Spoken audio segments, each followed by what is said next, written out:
because of that. And I shouldn't relapse on cocaine because of that. I shouldn't have done that. But because of me coping with that, that was the only way of me doing that, because I don't do Percocets. They had me on Percocets, and I had multiple times of pain before and broken bones, and that's how I used to cope with it. But not saying that that's what I want to do again. No. Okay. So the pills in the motor vehicle, the ecstasy, the Xanax, and the Oxy, were those yours? No. My lawyer deceased that. Of course not, my love. No. Buckle up for another wacky Connecticut parole hearing. This is the crime that she committed and why she is locked up again. A Bridgeport woman facing DUI charges in Fairfield after she crashed into a McDonald's, and it was all caught on video. Police say YazminH was high on PCP when she slammed into the restaurant on the Post Road back on January 29th.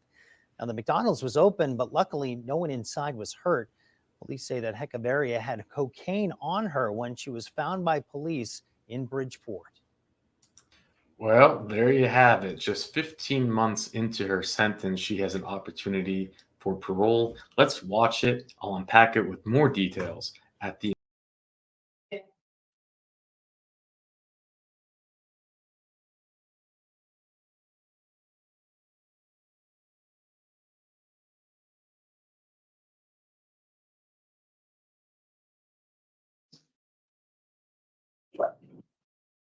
Good afternoon. My name is Parole Officer Morse. Today is Friday, May 17, 2024. This is the hearing from the Board of Parties of Parole. Following board members' requirement this morning, and stating their names on the record, certified they will review all statutorily required documents and available for information and preparation. Here. Panel Member Rodriguez, good afternoon. Good afternoon, Deborah Smith Palmieri. Nancy Turner. Can you please state your name and inmate number for the record? YazminH 339404. Thank you. This hearing is being conducted in consideration of the parole application for YazminH inmate number 339404. She's serving a sentence of 8 years suspended after 30 months, 4 years probation for risk of entry to a minor, and 2 counts of operating under the influence of drugs and alcohol. As of today, records reflect a parole eligibility date September 14th, 2023. There is no victim in the case. Excuse me. There's a better accountability plan for the offender to been reviewed and shows she's completing parenting, tier 2 negative management. Utilizing the women's risk needs assessment, one of the offender's overall score for recidivating falls within the moderate range. This means this is your opportunity to tell the board why you believe you should be granted parole.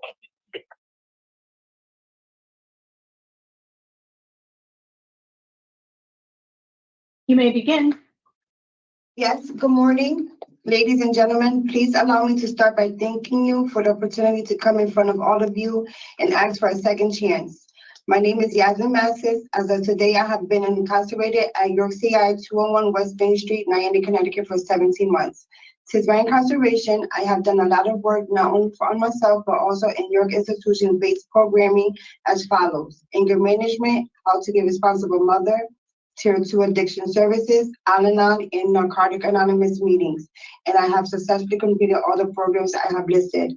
I will continue to pursue all rehabilitation and counseling necessary for my continued growth and wellness in the community. As of right now, I will continue to challenge myself to do things different.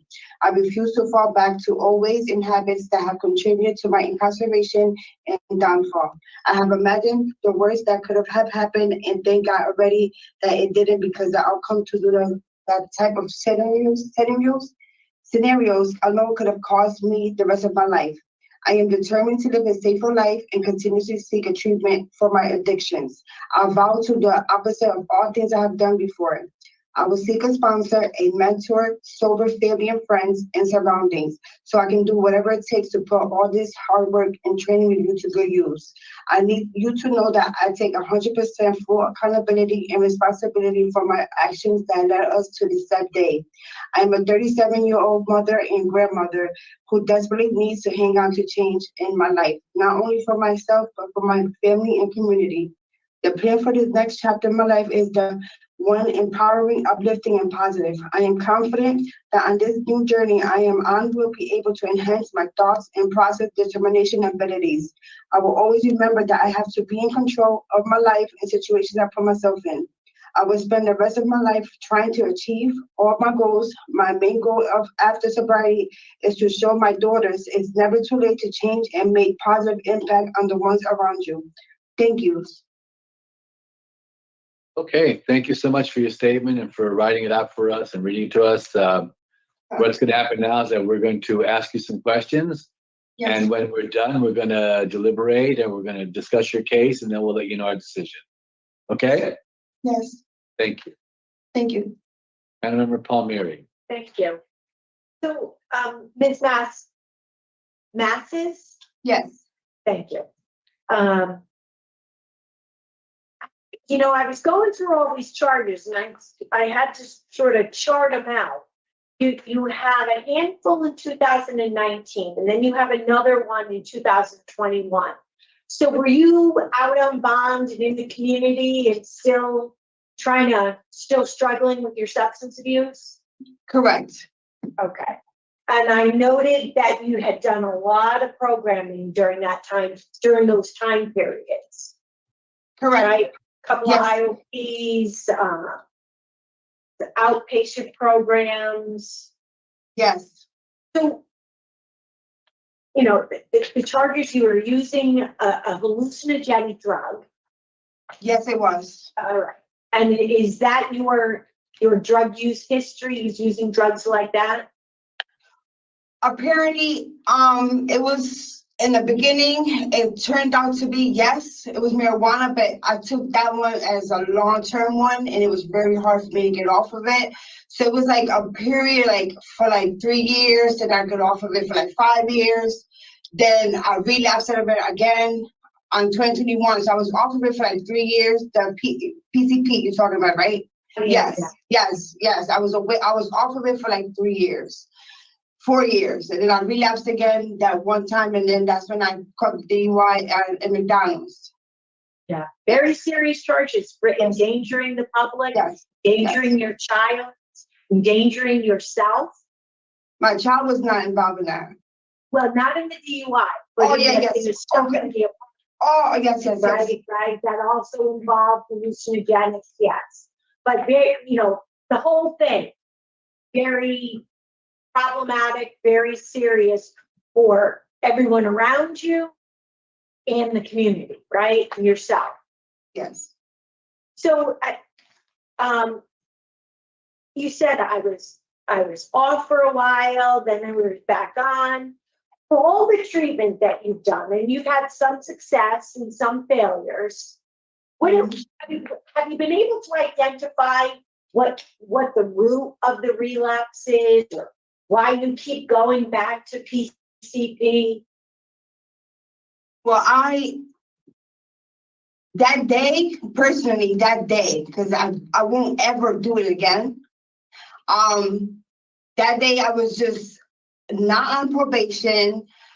They was out on bond, they had me through mental health, and I was going through a lot of stuff with almost being homeless because I just came out of jail at that time, and I got into a rooming house, and then the job situation was just on and off, and I was kind of confused because I don't have a license, but I was doing Uber under somebody else's information, and my rent was just out of control. Everything was out of control.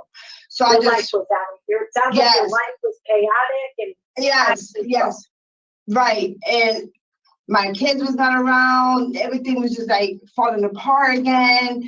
I was just so down. So I was just like, you know what, I took a hit and then that's it. But I will never do it again. Like this time here in jail, when the judge put me here this time, I took this very, very serious. Multiple times I came to jail, yes. Multiple times I didn't take my life serious. The times that I came to jail, I didn't. I was in denial. I was always saying I was okay. I found out I'm not gonna do it again. I was lying. This time, I'm not lying. I took my addictions program service. I took the responsible mother parenting class serious. The anger management. okay. All these classes. Stop for a quick second, because I'm going to back up and ask you a couple questions about those. Correct. You said a few times, I took it seriously, I'm not gonna do it again. So let's break that down a bit. Correct. What tells you that you're taking this seriously this time? What do you see as different? I relocated myself from Bridgeport, To my New Britain, Connecticut. okay. The like people, the place. My grandchild, I have a grandchild now, he's 6 months. My mom is in Hartford. She's 66 years old. She's like, need my help now too. Okay. Yeah, so. Okay, so those, I'm gonna stop you there because I wanna No problem. ask a few more questions about where we're at here. So those are all things that you have done, it sounds to me, for when you get out. You're gonna relocate to New Britain, you have a grandchild, your mom is in Hartford, so you got this smaller network out of Bridgeport. But what's so different? Because I went back to your pre-sentence report and to some other documents, and you just have every treatment imaginable in terms of the levels and where you've gone. So why is tier 2 and anger management, why is this time so impactful for you?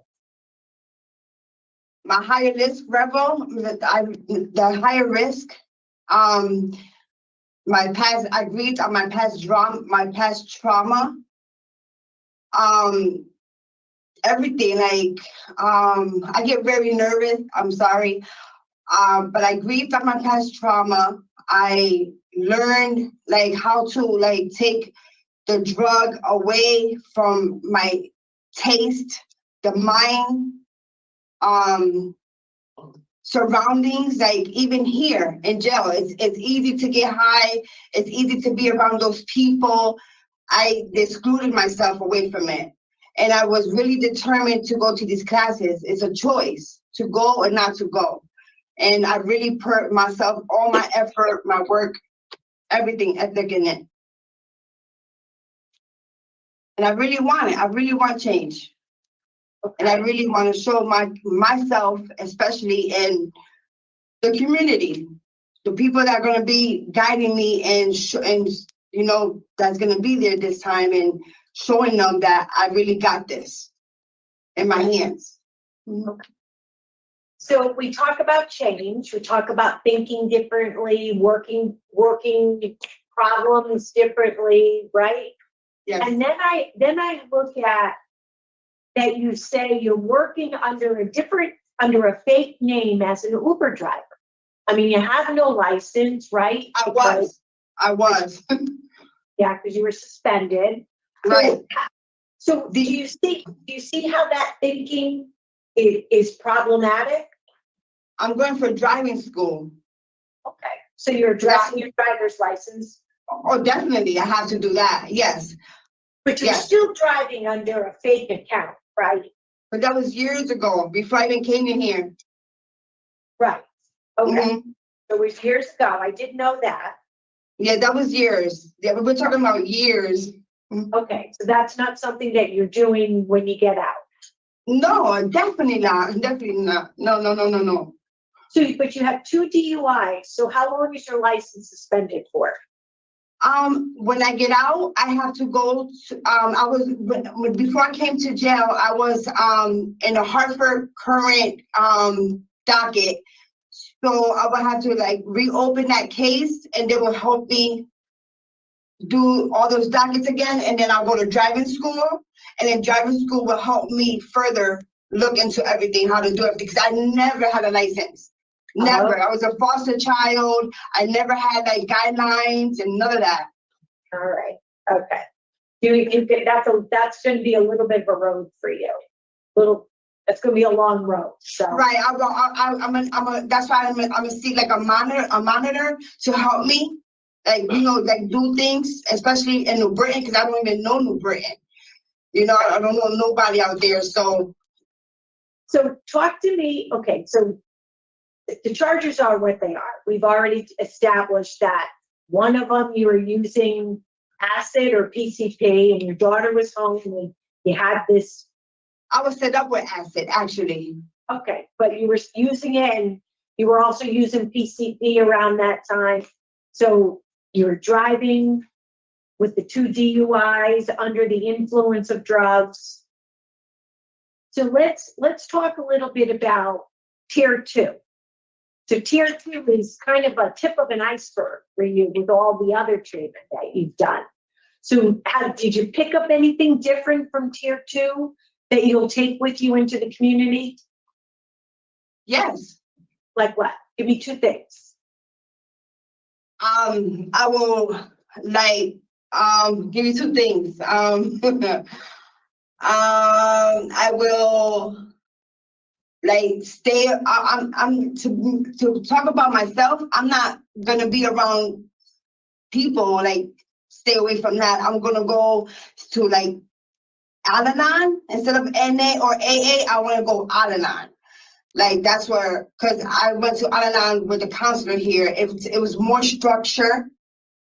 It's more structure. It's not like AA or AA is more fake. People still do drugs. They just fake. I've been there. I did those programs before. I want to go somewhere it's more real, the ones I was doing 3 times a week. Okay. All right. So you're going to do some programs in the community. But tier 2. So we talked about your triggers early. What did you develop as a relapse prevention plan when you finished tier 2? What's part of that plan for you? Can you rephrase that a little bit? Yes, I can. Please. So you finished tier 2. Uh-huh.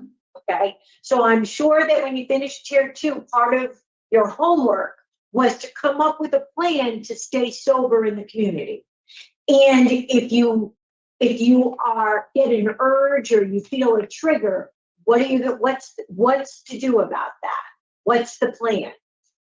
Call a sponsor. Okay. Yeah, call a sponsor real quick if I was to want to think of it or anything like that.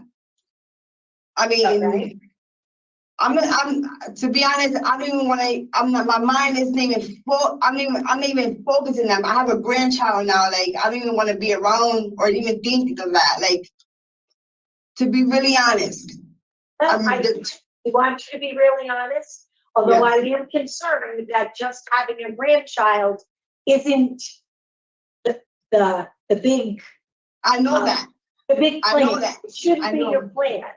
And that's not my plan, but I also have that in my mind because it's something different. It's my first one.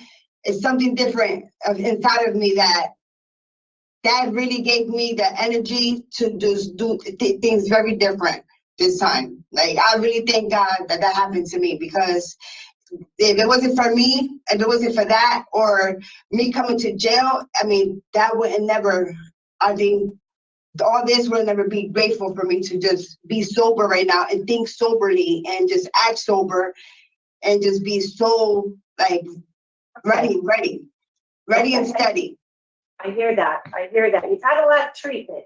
So I'm trying to get from you, how you're going to take all that you've learned from all these treatments, even if you have failed, take those reasons why you have failed and how you work to be better from there, how you work to continue to be sober from there.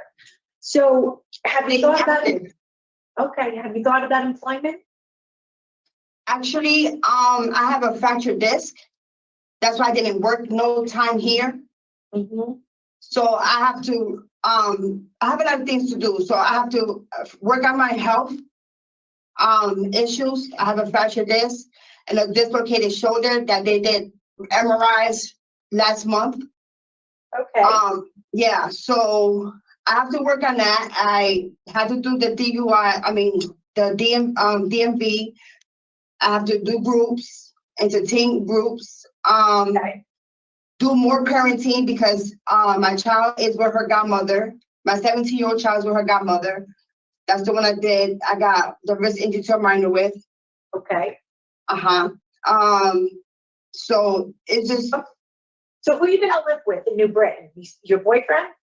Yes, Uh-huh. And how long have you known him? been like 2 years. 2 years? And why is he a good person for you to live with? He's a good person. Yeah, why, not why is he a good person, but why is he a good person for you to live with? How will he be supportive? Cause he works, he's always there for me. Like, He's a sober person? yes, yes. Right. He got this apartment, to move me from Bridgeport. Okay, You know, he don't want me out there. I don't want to be out there. I was out recently out there, and I don't want to be. I used to bounce. I did bouncing job, like part-time job out there.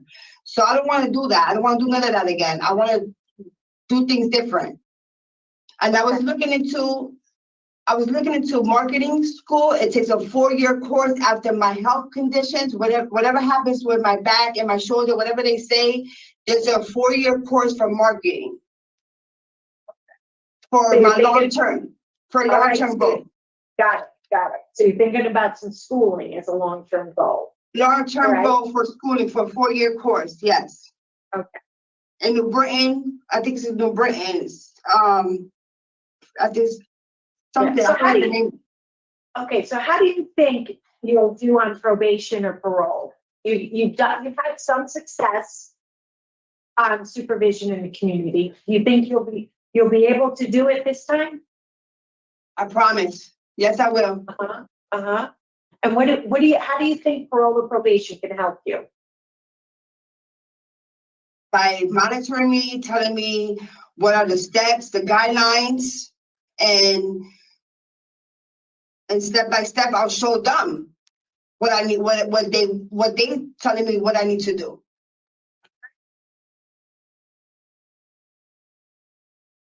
All right, Ms. Mazes, I don't have any other questions. Thank you, Mr. Chair. Thank you. Well, you shared quite a bit in your opening statement, and thank you. I don't really have a lot of questions either. I mean, I am concerned about the efforts you've been having with treatment and they haven't worked out. And it seems like you still have a lot to develop around your plan to be able to come out. So I do have some concerns about that, and I just want to be honest with you and share that with you. But other than that, I don't have any additional questions. Madam Chair. Thank you.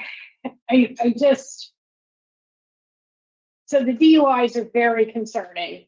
You're Yes. putting the public's safety in great jeopardy.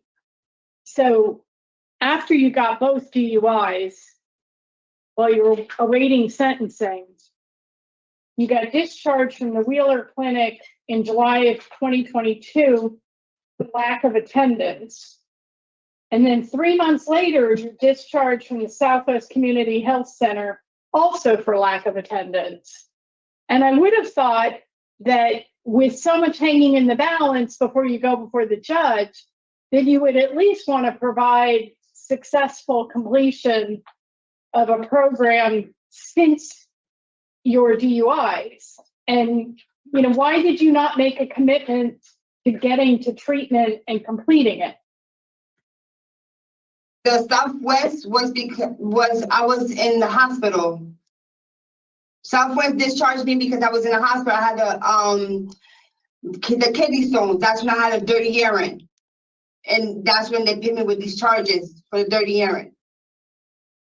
Well, For you were at Southwest. Wheeler Clinic before that and also not attending. Wheeler Clinic was, how many years ago was that? It was July of 2022. Wheeler Clinic? Yep. Hartford. No, they didn't discharge me. I had completed that program. Wheeler Clinic? Yeah, You were discharged for lack of attendance, incomplete. I have the certificate for that. You were also on probation when you committed all of these new offenses. So when you said that earlier, that was not correct. And I was on supervised violation probation. I had to give weekly urines for Right. supervised. You were on Yes. 3 years of probation for assault on public safety. Right. Mhm. Yeah, I was on supervised violation probation, ma'am. Yes. You were Not on probation. probation. You were Mhm. on probation when you committed these new offenses. No, I was not. I really wasn't. I really was. I was supervised violation probation, not no probation. They never reinstated my probation, ma'am. They never reinstated my probation. When I was going to court, ma'am, I was never on probation. I was on It should be supervised. noted she was on probation at the time of the instant offense. Officer Rossford, is that correct? Here's, I'll review it right now. Okay. Did you get arrested and they violated your probation, sent you No. to court, and then you were out on bond while the violation was pending? No, there was no probation. I was on, the judge put me on supervised violation probation. When I was in Hartford. It's not a thing. What is that? I mean, she Exactly, was also on unconditional discharge, 2 counts. exactly. I'm glad you seeing that too. Like, what is that? That's what I was trying to tell the judge, my lawyer, because I was like, why is he putting me on supervised violation probation? Even my probation officer in Hartford was saying, what are they trying to do to you? Lock you up? Or what they gonna do to you? Reinstate your probation? Because this don't make no sense. And then they kept me on supervised violation probation all the way to this time. I'm not gonna lie to Something you you. wanted to say, Officer Rossford? In 2016, she was convicted of assault. Mhm. Sentenced to 7 years, suspended after 27 months with 3 years probation. Mhm. She was on probation. Probation was terminated in 23. June of 2023. So, it is, let me find the instant offense. For the risk of injury of 8/22/19, 2019, 11/2/19, and 1/29/21 were the 2 DUIs.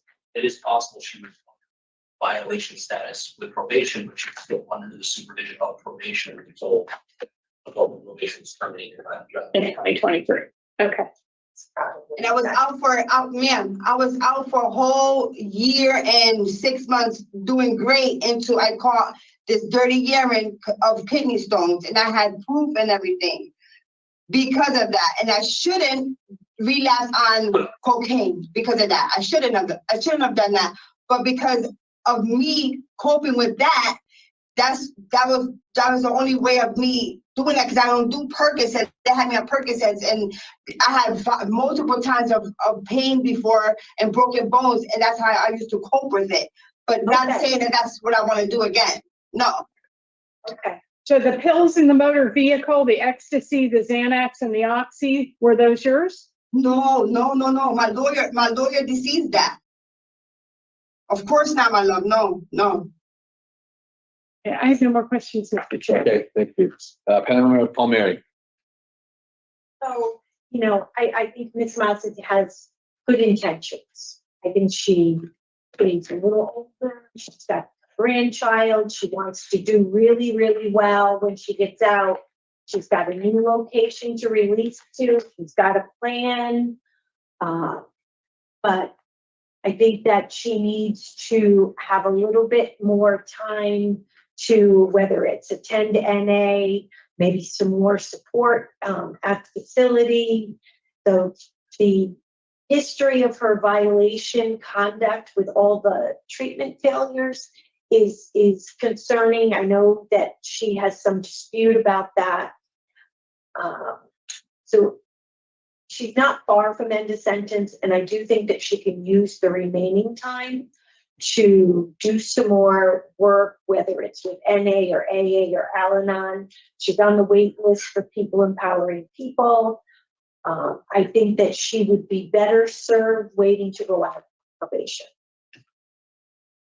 I would concur with Panel Member Palmieri on this, that a little bit more time with her while she's there would help her kind of maybe solidify her plan coming out and figure out how it works for her. I think there's still a lot of questions that she had about her release plan and about coming out. So I would be on the same page.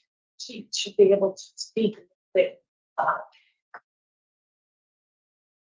in more detail about relapse and what she's learned and what she should be doing in the future. And the charges are, you know, she was out on bond when other ones were committed on probation, as we've established, you know, whether or not she was in violation status, and she had no license when she was driving cars. And overturned it, you adding to, No, I don't expect that. so you, So, inadequate evidence. not really. I mean, While on probation. while on Sweet. probation, and then nature and circumstances of the offense. We did say criminal history. I would say her. Thanks. Okay. But I think she's done the program that she needed to do. I think she's. Yeah, I think he just used to work on that release. Yeah. And get that kind of straightened out. Whatever else you can get between now and December. Okay, so in the matter of Yasmin Masses, 339-404, there is a motion to deny discretionary parole for the following reason: the nature and circumstances of the current offense, criminal history, and poor performance while on probation and or community release. Is there a second? All those in favor signify by saying aye. Aye. Okay, Ms. Masses, we couldn't grant you discretionary parole today.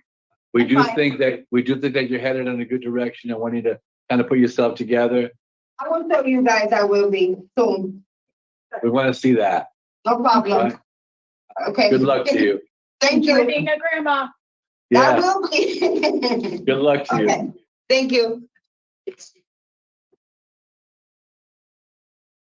They denied. I'm actually surprised, but it is a tougher board than what we normally have, which could be why. Also, her maximum release date, she's getting out no matter what on 12/15 of this year, 24. So, you know, I don't really know what to say in this situation. Laws are, you know, people are locked up to rehabilitate. They're locked up for retribution. They're locked up to keep the public safe. Was there anything that you saw in this hearing that would say, well, okay, I think we're safe. I think we're safe.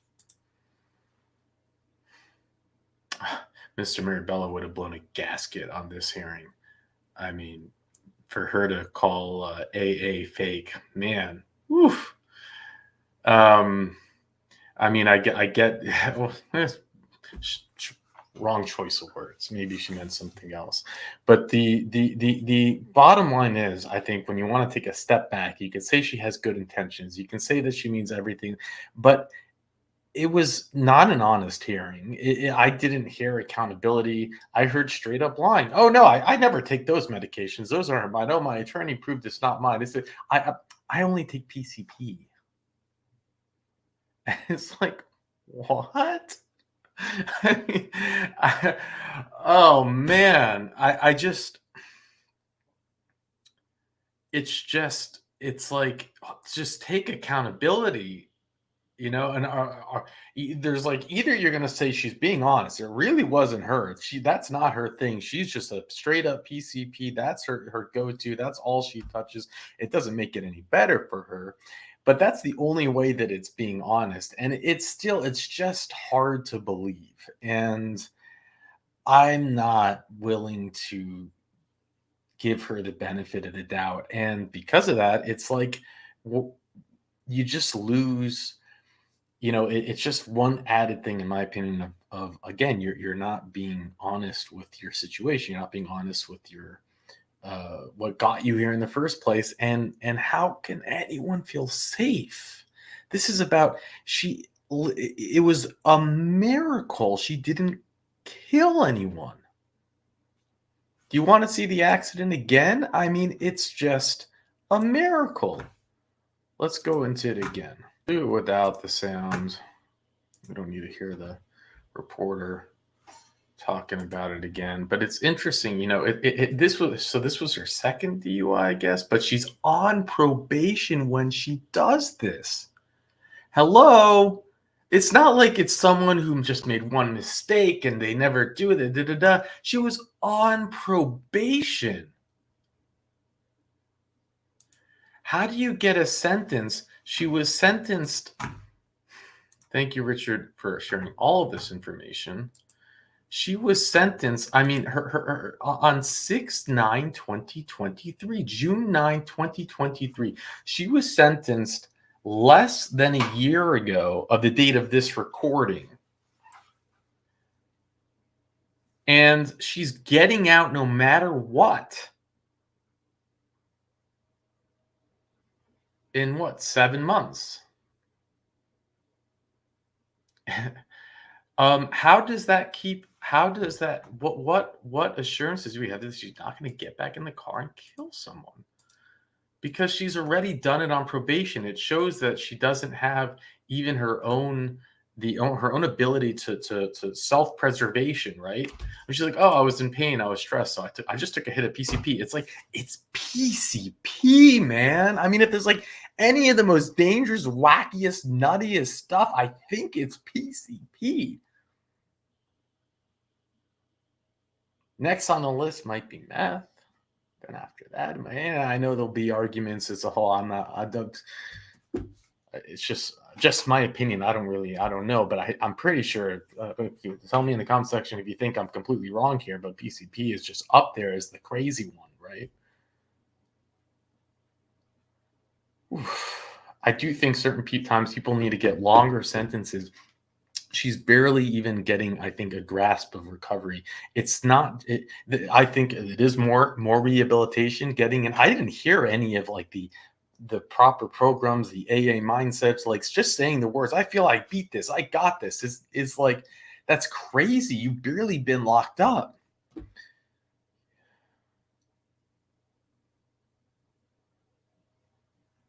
Oh.